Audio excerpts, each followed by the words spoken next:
Giving, tithing, charitable contributions are dramatically changed as a result of this bill. And it's different depending on if you are taking that standard deduction we talked about or if you're itemizing. It's way more complicated and it depends on which of those paths you're going down. So let's talk about the standard deduction, folks, first. And remember, standard deduction is what you get when you just write your name on the taxes. And the way this has always worked is if I'm trying to figure out if I'm taking the standardized deduction, I add up all these deductions. And if it's less than what the standard one is, then I just take the standard one. I take the higher one. If it's more than the standard one, well, then I do what's called itemizing. I use these things that have happened during the year, like state and local tax, medical expenses, mortgage interest, charitable donations, things like that. That allows me to itemize and maybe get a little better deduction than the standard. Well, Congress has stepped in here and done something very unique. What they've said is even if you take that standard deduction and you donate to charity, you can get an additional bump on your deductions. And what that is for married couples, it's going to be an additional up to $2,000 you can take a deduction on, 1,000 for single folks.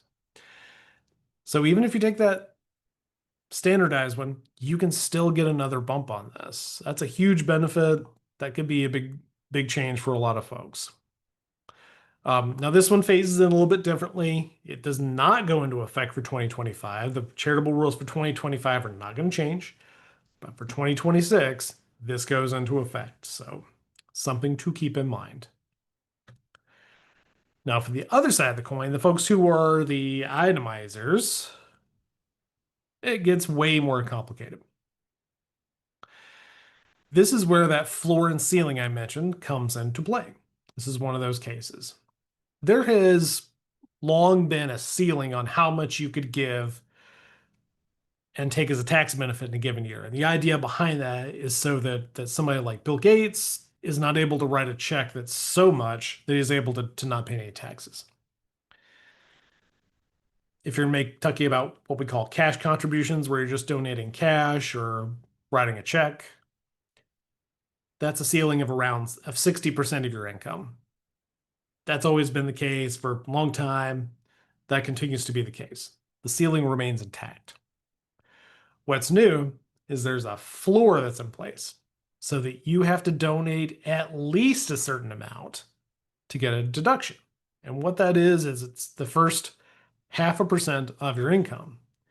That first 0.5% of your income, for purposes of taking this tax benefit, doesn't count. It's only once you get above that, and whatever's above that, that you're able to take. Now, if that sounds really convoluted and confusing, you're correct. It is convoluted and confusing, but those are the rules now. The good news is we have a little bit of time to get our heads around this and to do a little bit of planning around it. As I said, charitable rules remain intact and the same for 2025. This rule, just like the other one I mentioned, doesn't go into force until next year.